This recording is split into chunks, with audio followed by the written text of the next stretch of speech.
Scott, welcome to another episode. We're continuing into 2024, and this is another important one. This is a deep dive on 340B programs. Yeah. Thanks, Mark. It's good to be with you again. Yeah, this is obviously very timely, very topical. 340B, as we all understand, is supposed to help patients access and afford care. But unfortunately, as we've seen in some of the reports, that's not always the case. I'm thrilled today that we've got Antonio Ciaccia, the president of 3Axis Advisors and co-founder and CEO of 46brooklyn, here with us to learn more about the 340B program. Welcome, Antonio. Hey, great to be with you. Great. Well, listen, Antonio, I know you've got a very interesting background in terms of how you came to this space. And it'd be interesting, I think, just to share a little bit of that context with our listeners. Could you share how you first became interested in drug pricing and access, and moreover, what you're doing now with 3Axis and 46brooklyn? Yeah, so I'm the son of a hospital pharmacist of about 40 years. My dad has worked at the same health system for his entire career and worked as an independent pharmacist on the side. I thought that was really cool, but my view of pharmacy was watching him between the hours of 8 p.m. and 9 p.m. when friends and family members would call and say, hey, I got diagnosed with XYZ, I got prescribed ABC. Tony, can you help me out? Explain this to me. And so I was enamored with that, and I wanted to do exactly what he did. So I worked as a pharmacy technician at a regional grocer for about 3 years, and then started at Ohio State to do pharmacy. I hit organic chemistry right around the time that I became more interested in other things. It's a bad time to be interested in other things in the proverbial weed out course of pharmacy. So I switched to journalism and political science. And my second job out of college was at the Ohio Pharmacists Association, where I learned about drug pricing and the flow of dollars in the drug distribution channel from the perspective of the practitioner. It was in that capacity that I learned about how dollars flow through to the pharmacy, and maybe more importantly, how they don't flow through the pharmacy. A very long story short, I started becoming very interested in drug pricing data. And myself and my team that I eventually created over at 46brooklyn helped the state uncover around $245 million of waste and what we call spread pricing from pharmacy benefit managers in the Ohio Medicaid Managed Care Program. I took all that data that we used to uncover that and published it online for free at 46brooklyn.com with the intent of just publishing information. It quickly snowballed out of control and prompted creating a consulting firm called 3Axis Advisors, where today we do work with Medicaid fraud control units, state auditors, state attorney generals, provider groups, employers, plan sponsors, and industry disruptors. Yeah, very great. Well, Antonio, incredible background. Thank you for what you're doing. Thank you for keeping up the fight. Today we're here to talk about the 340B program. And I know you're an expert on that. You've published a lot of articles recently about it. Can you start with telling us a little bit about the 340B program, its history, and what it's trying to achieve with the legislation? Yeah, so I'll try and keep it as simple as possible. In a world of inflated drug prices, everybody would like a discount, right? And so in the 90s, as we were looking at expanding Medicaid benefits and the cost of Medicaid was already becoming somewhat of a challenge for state and federal officials, they hatched up a plan to create the Medicaid drug rebate program, which was essentially the government saying, well, we're going to give ourselves the best prices for these medicines. But of course, anytime somebody gets the best price, everybody gets a worse price. So government said, we're going to mandate that every drug that is covered in the Medicaid program will start right out of the gate with a 23% discount, right? And then we'll start building on penalties beyond that and supplemental rebates. So So what happened was the government said to manufacturers, we'll cover your drugs, but you're going to give us the best discounts in the marketplace off those list prices. You have to remember at the time, this is the early 90s, Medicaid was very small relative to what it is today. So it was perceived at the time as essentially being like a small tax on manufacturers. And that tax had a trade-off, right? The manufacturers may not have liked the prevailing price, but at the end of the day, it was guaranteed that their medicines would be covered under that program. So there's a trade-off being made. Well, when the government mandated that it got the best price, what it meant was that anybody else in the marketplace that may have been getting a highly competitive price at the time, all of a sudden that would become the benchmark, meaning that if Eli Lilly was offering somebody, a drug for $5, well, automatically at that point they would have to offer that drug for $5 to every state Medicaid program in the country. So any sort of special treatment for special payers that was given at the time now all of a sudden had a collateral impact. So manufacturers who had previously been giving discounted medicines to hospitals and in some institutional settings now all of a sudden had to start making different decisions. Now that any price could be extrapolated to the Medicaid programs, manufacturers were going to have to start changing their calculus. Well, those hospitals that were getting very, very highly discounted medicines were upset after the passage of the Medicaid drug rebate program because they said, look, all these great discounts that we used to get are now going away. And so as one does when they have something that's going well and it gets taken away from them, they go to the legislative process. And so at the time, we're looking at 1990, 91, 92, where you have, a very prominent Senator Ted Kennedy, and you have the balanced budget Republicans of the early 90s working together to say, we have a problem. These hospitals are losing something that they once had. We need to create an accommodation for it. And so rather than funding the hospitals and the good work that they were doing through traditional budgeting means, like other entitlement programs, we say, hey, we want to buy something as a government. We're going to create a line item, and then we'll pay for it through that line item. They essentially started engaging in budgetary magic. They said, okay, what we'll do is instead of making special allocations for this program, what we'll do is we'll slap on an additional tax to manufacturers. What we'll do is we'll create this, what was dubbed the 340B program, because that is literally the section of code that was created in law that extrapolated the best prices that were being given to Medicaid programs to what we call covered entities like children's hospitals, federally qualified health centers, and an ever-expanding list of qualified institutions who are entitled to get the biggest discounts on medicines in the marketplace. So you mentioned the covered entities, you mentioned manufacturers. So help sort of our listeners to understand, who are all the different organizations involved in this process of the 340B program? Well, let me count the ways. So obviously, most people are familiar with a drug company, right? A drug company makes a medicine, brings it to market, and sells it in the open market. When they do so, they set the prices based upon what the market will bear, combined with what they want as returns as a drug company. So when they're setting those prices, they're factoring in essentially the types of discounts that they have to give away. As you might imagine, if Medicaid and 340B covered entities are entitled to get the best price, from a drug maker's perspective, that's their worst customer. And so they have their biggest losses or their leanest margins when they're selling into that marketplace.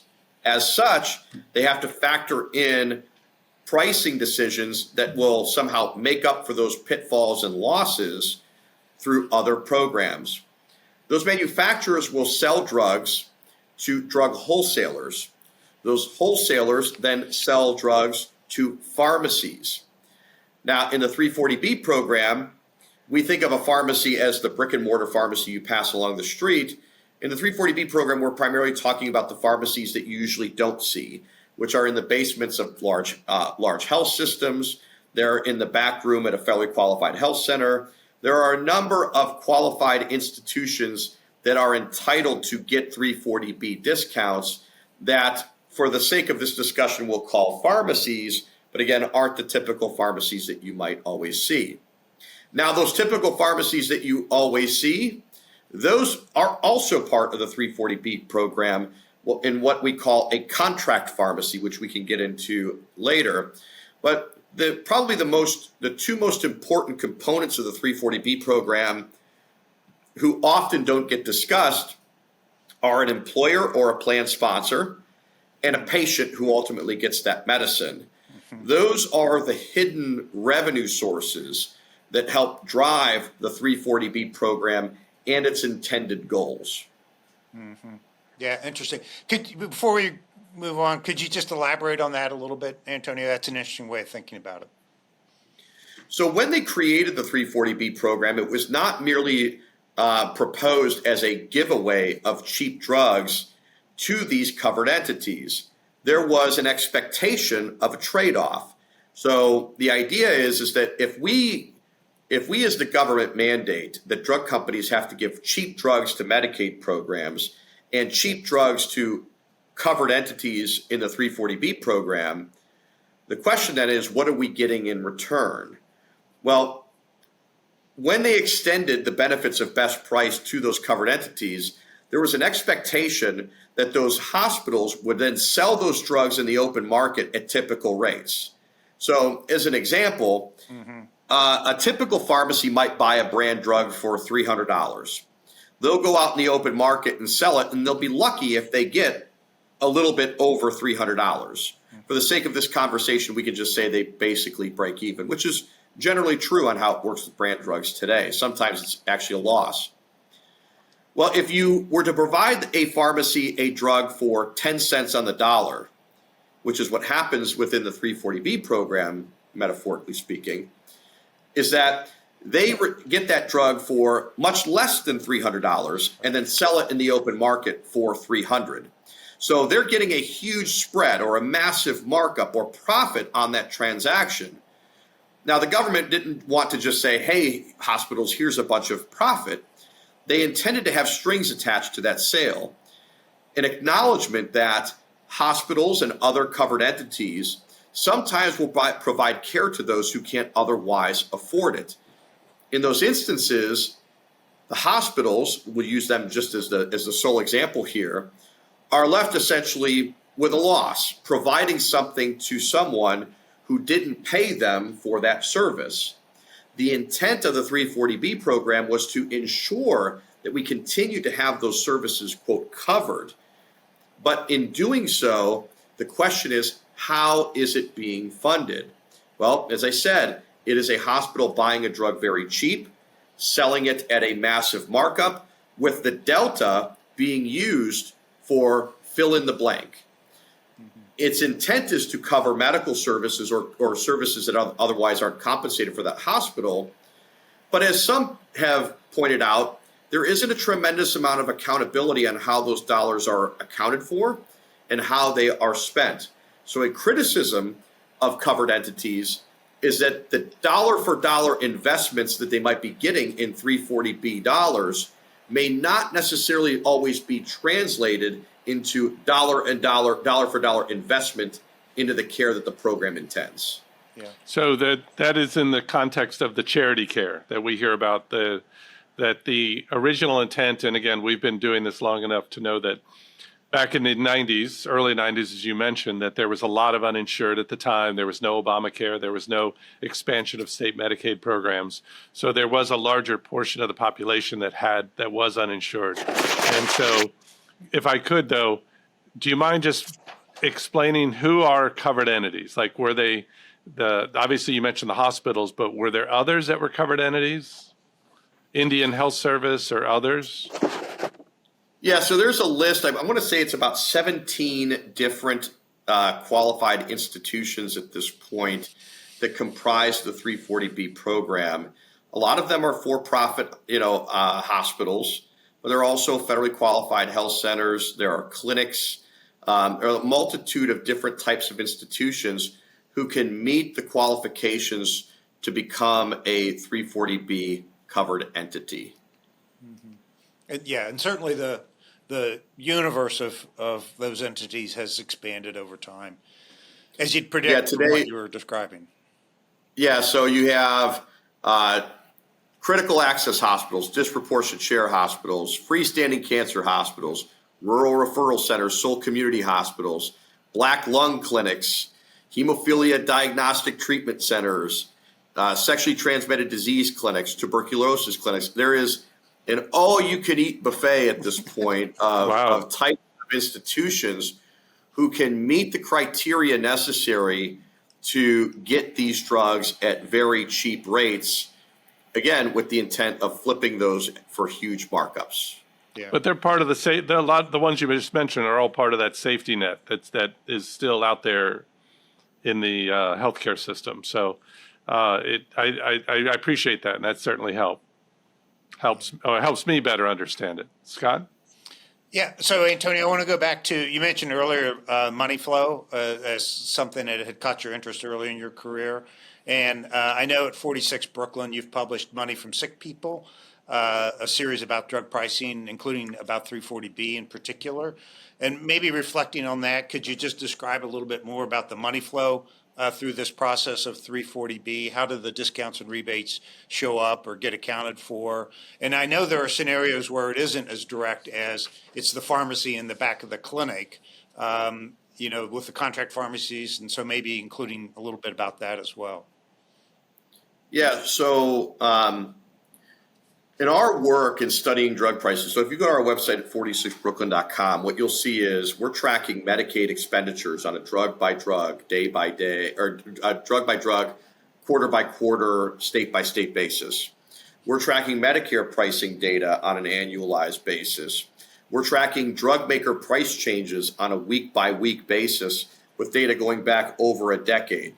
We're tracking generic drug inflation and deflation at a drug by drug level, month by month. So we're going through exhaustive processes to track pricing and its impact on government programs. The thing that I'm always fascinated by is, despite how much public anxiety and anger there are about the prices of medicines, there is not a great, robust understanding of how drug pricing works. So to that end, we have list prices for medicines that tend to grab all the headlines, but there is an alternative reality from a drug maker's perspective that they're bringing in significantly less than what those list prices might lead one to believe. And what that reality is a net reality, meaning the drug maker might charge a certain list price, but there are significant discounts that a drug maker is taking off the top. As we just explained, Medicaid programs are entitled to get the biggest rebates and discounts off those list prices. That has been extended to 340B covered entities. But outside of that world, there are other obligations for drug makers to give discounts to the Department of Veterans Affairs, the Big Four, discounts to commercial plans and pharmacy benefit managers.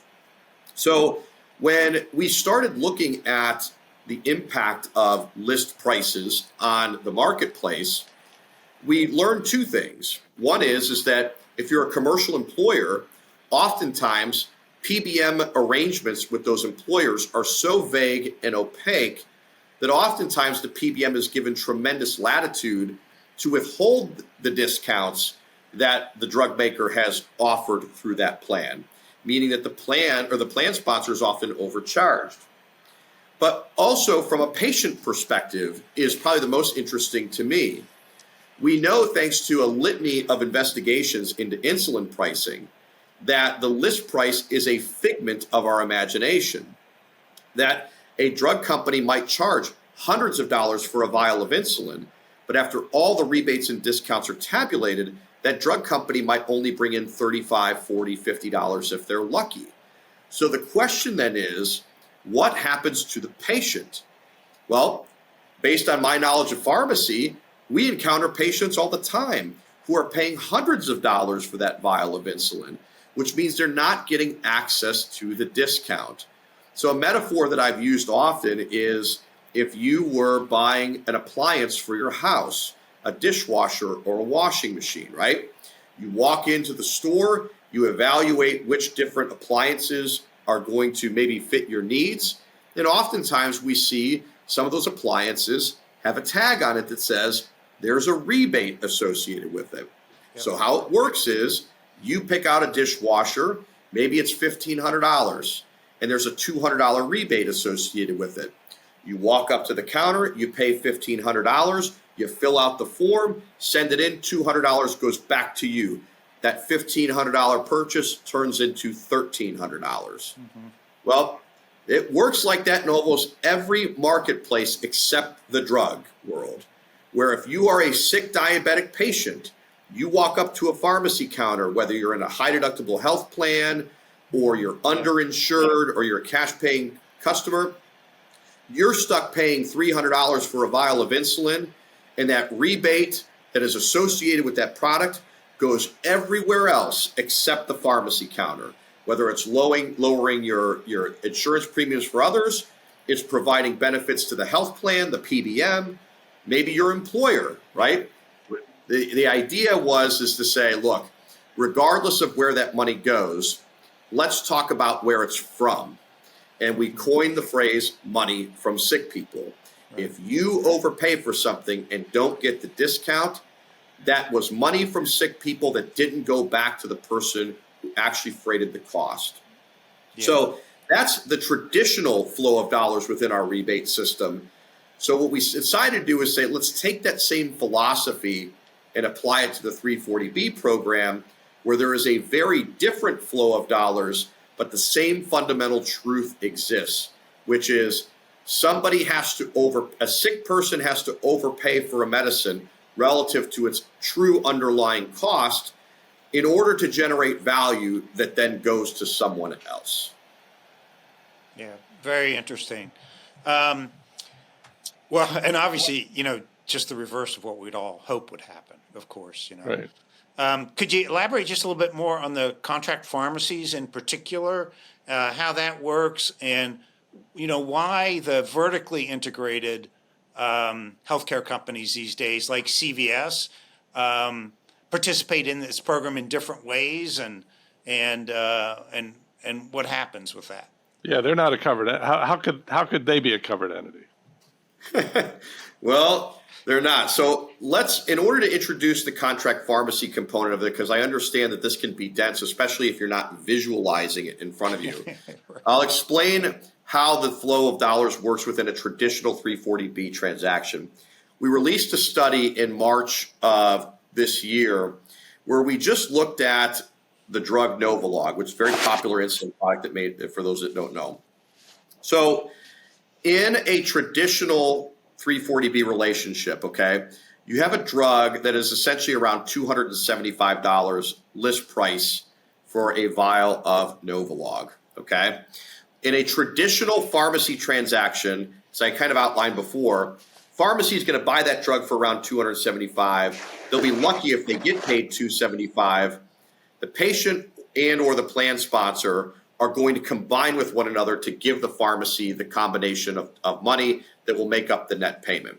So again, for simplicity's sake, let's just say the pharmacy buys it for $275. They're paid $275. Sometimes that will be the patient fronting the entire bill, then again, not getting any access to any back-end rebates. Sometimes it will be the PBM paying all the bill or part of the bill on behalf of the plan sponsor.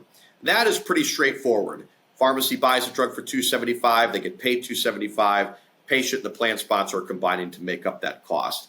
At least in that environment, the pharmacy is, the patient is paying very closely to the underlying cost that the pharmacy paid to acquire that medicine, okay? Now let's look at it from a 340B perspective. As I said, the 340B covered entities are required to get an extension of the Medicaid best price obligations. So they are buying drugs for a fraction of the price that typical pharmacies are. So in this instance, let's say it's a large hospital. A hospital is getting a vial of Novolog for 10 cents per vial, when in fact the list price is $275. In that scenario, the intent is that despite buying that drug for for 10 cents, they are supposed to sell it for $275, making $274.90 in margin, such that they can use it to provide services for things that otherwise would be uncompensated or undercompensated. In that model, we go back to who is paying the bill. Essentially the same scenario that we had in a traditional retail pharmacy transaction. A patient and a PBM working on behalf of employer are combining with one another to ultimately pay the hospital for that vial of insulin. Except the difference is rather than the drug costing that pharmacy $275, it only costs them 10 cents, meaning that the PBM and the employer combined with the patient have worked together to essentially front a massive margin back to the hospital. Now, the argument goes that, well, the hospital is using that money for good, right? And I'm not going to debate whether or not they are or are not. I will instead focus on, again, the front end, which is in a world where affordability can be the difference between somebody rationing their insulin supply or going without their insulin supply, there is a drug on the other end of a pharmacy counter that costs someone 10 cents to procure, and the patient is being charged $275 to procure that medicine, again, that was bought for 10 cents. To me, that is a new prism with which to look at money from sick people. Right. A sick patient overpaying for a medicine to generate value that goes somewhere else. So is that clear so far before we get into the contract pharmacy environment? Yeah, depressingly that's clear, clear. Antonio. Yeah, please keep going. All right. So an allowance within the creation of the 340B program, there's been some modifications over time, was an acknowledgement that the covered entity may not have a great footprint with which to get patients through the doors to get 340B eligible claims. So in essence, what was allowed was to say, okay, the government is going to allow a covered entity to develop what we call a contract pharmacy relationship, so that a covered entity can go to a typical retail pharmacy and say, look, we don't have a great footprint. We're not going to generate a lot of these 340B claims. Can we create a subcontractor relationship with you such that you can get eligible claims, bring them back to us, and because there's so much money associated with it, we'll split some of the fee with you, right? So we'll give you essentially what we will refer to as a bounty, right, for providing us a spread that we otherwise would not have had access to if we didn't have the relationship with you in the first place. So when you think contract pharmacy, it could be a CVS, a Walgreens pharmacy, an independent pharmacy. It can be a specialty mail pharmacy, okay? Any pharmacy that you typically interact can essentially sub in as a contract pharmacy. Well, over time, more and more covered entities and hospitals asked the federal government for exemptions to the one contract pharmacy rule. And so over time, there were constant exemptions being made to allow for hospitals and other covered entities to get more than one contract pharmacy.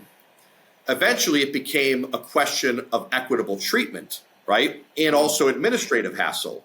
They said, okay, rather than just allowing exemptions, here and there, we're just going to open the floodgates open.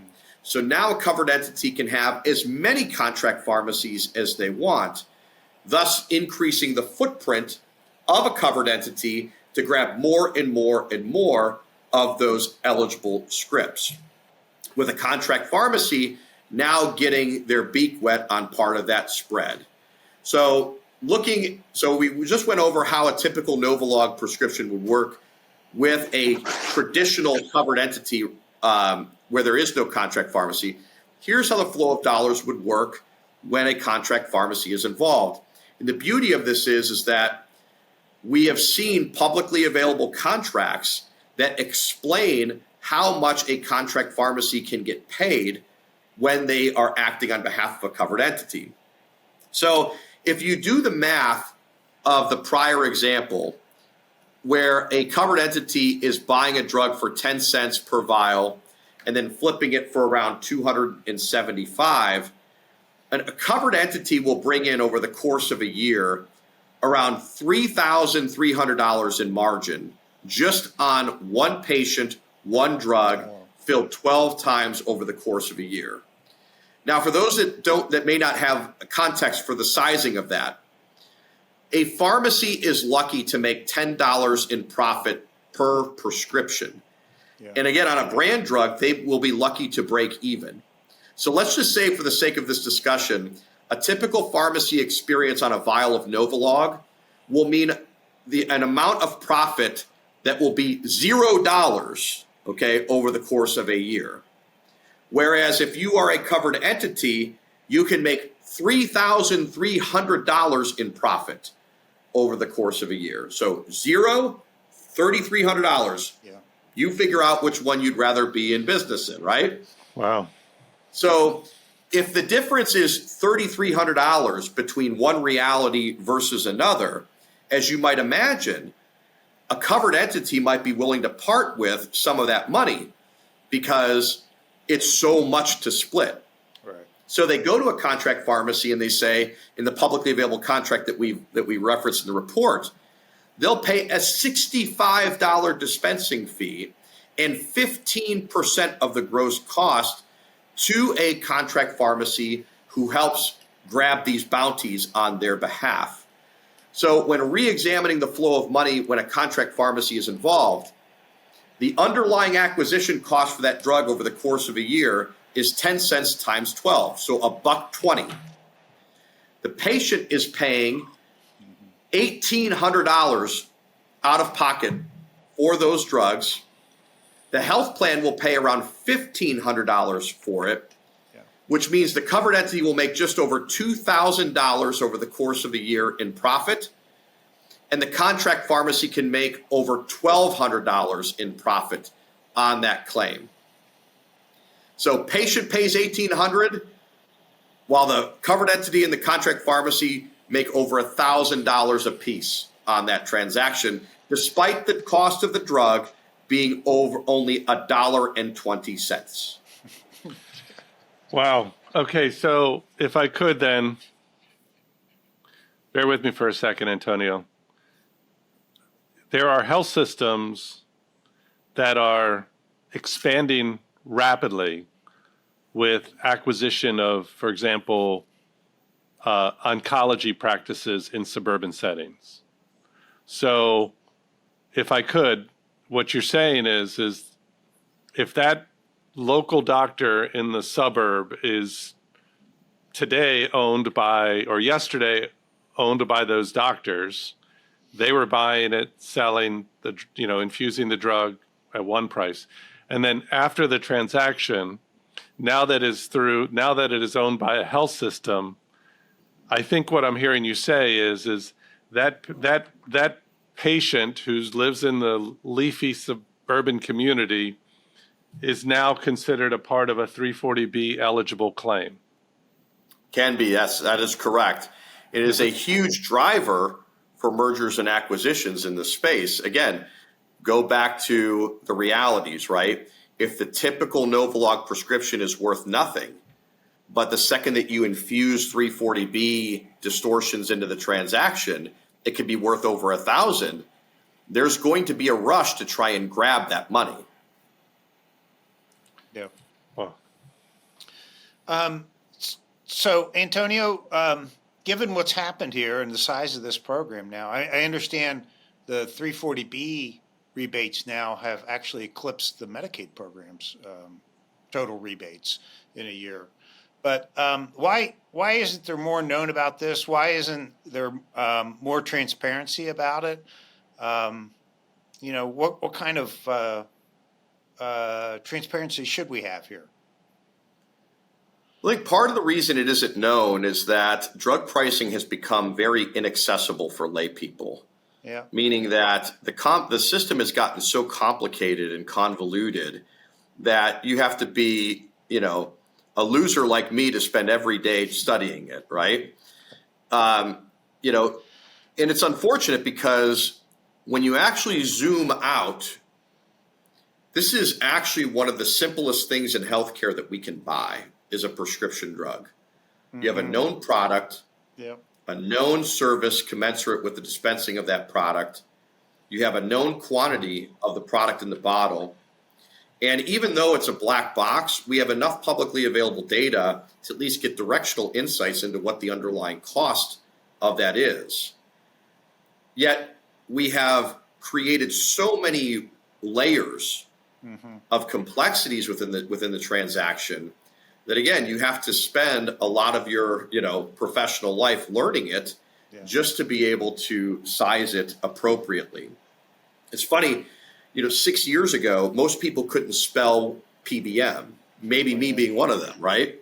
And we've just gotten to the point federally where PBMs are not just known, but people are starting to figure out what it is they do and some of the harms that they can create in the marketplace and some of the positives they can create in the marketplace, right? Well, even then, we're just now understanding what they are and what they do. We certainly haven't necessarily figured out the necessary policy solutions or market fixes to change some of the ways the marketplace might be going awry. I would argue that I would fall into this category of who I'm going to say now is, which is like, man, I've just spent the last 6 years learning about PBMs, right? You're throwing to me a new 340B. It's an acronym with numbers and letters. Like, I just don't have the time or the energy because I haven't even figured out all this stuff yet, right? Right. And I think a lot of people fall into that category of like, look, like there's only so much that I can stomach to learn in this space. Now, I think one of the other problems with it is that at the federal level, I think it's very clear that there is some collateral damage with how 340B is impacting this marketplace. Again, despite the fact that it could be providing some good as well. Yeah.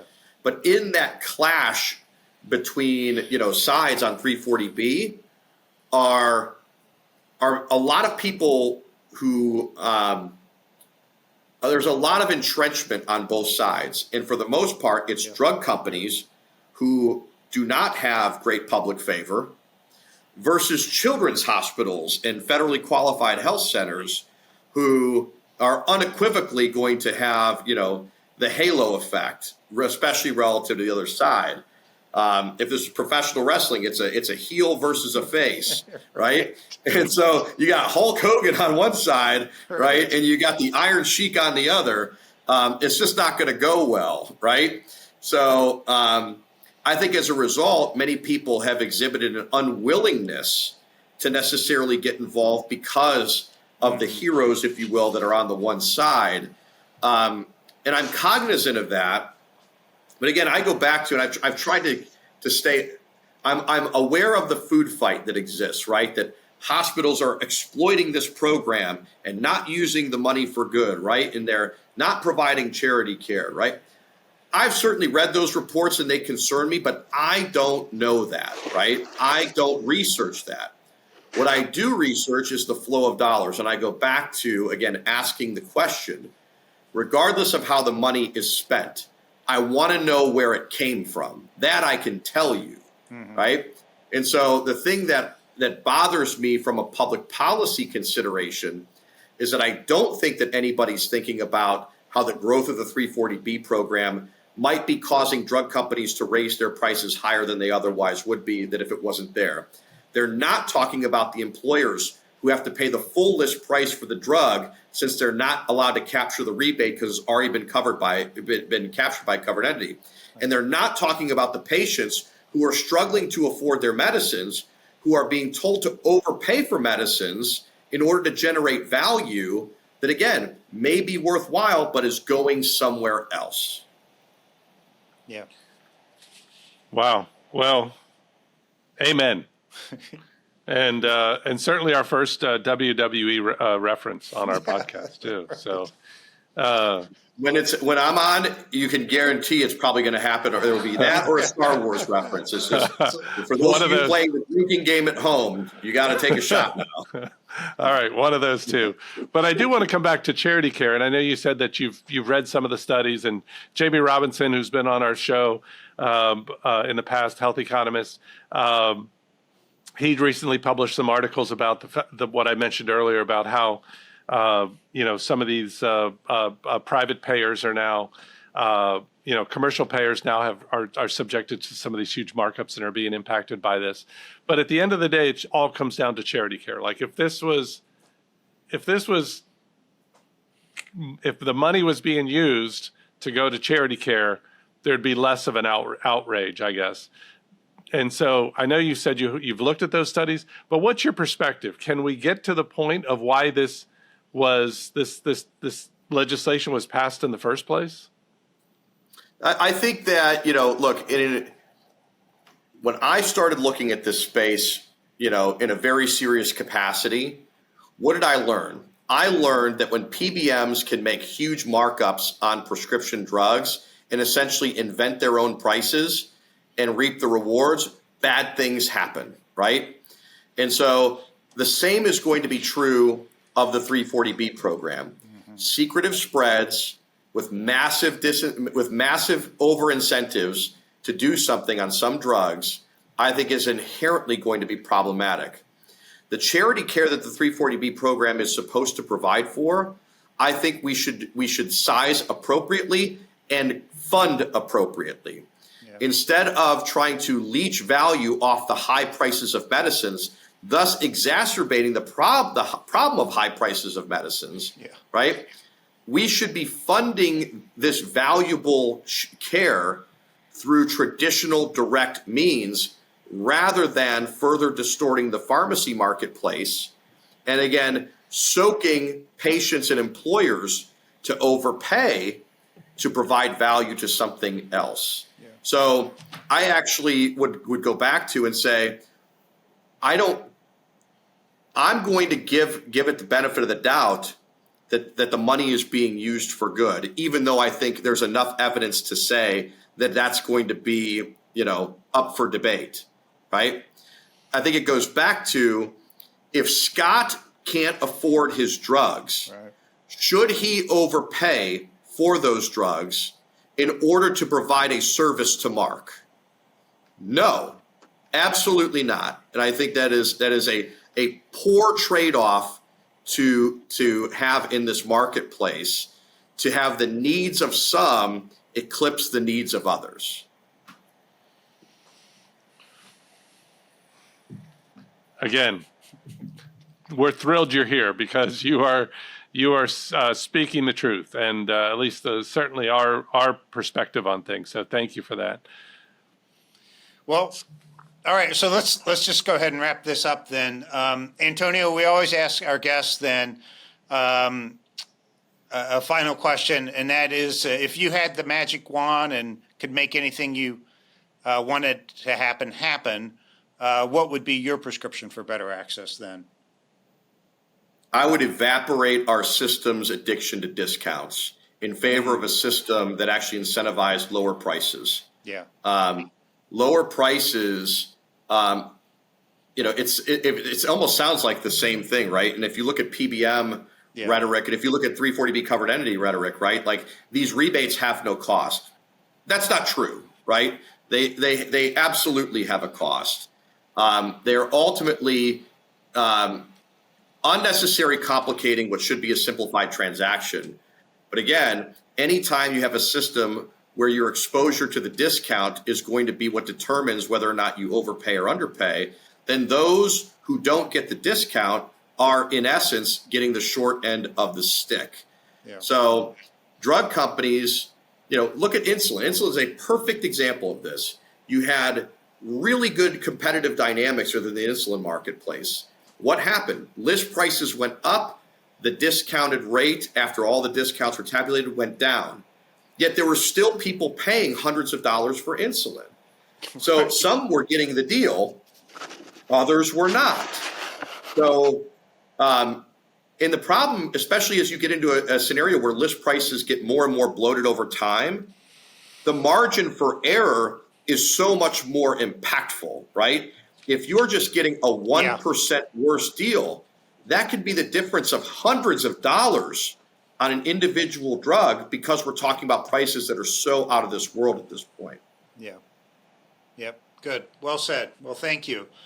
And thanks for joining us, Antonio. It's been a pleasure to get a chance to chat with you about this. Thank you so much. It has been great.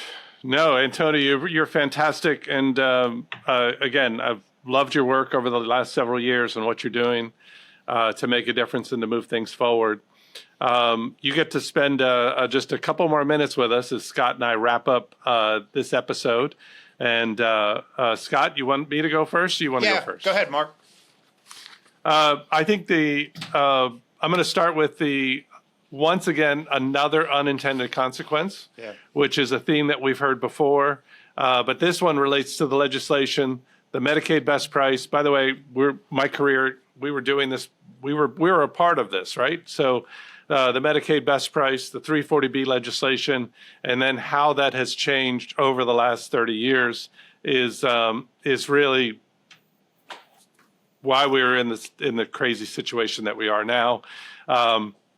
The second thing is, I think that what Antonio mentioned about why isn't it being solved? Why isn't it better? It's this chaos theory that things are getting out of control, and his point that the complexity and the unwillingness to take on this halo effect of the children's hospitals and the others is real.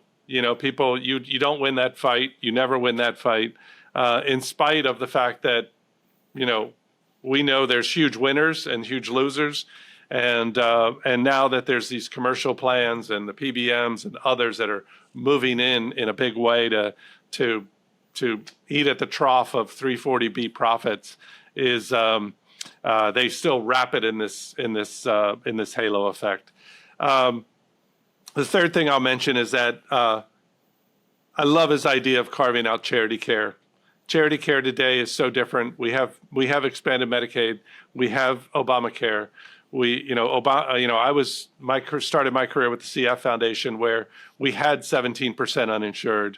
Those were huge problems that we tried to solve, and that just doesn't exist anymore today. So let's fast forward and say we're 30 years with better things. What do we do? And I love his idea to carve it out and pay it through other means.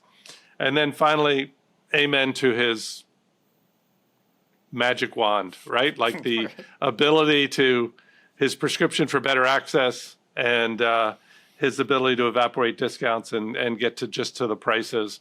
You've called it fair access for fair prices, Scott.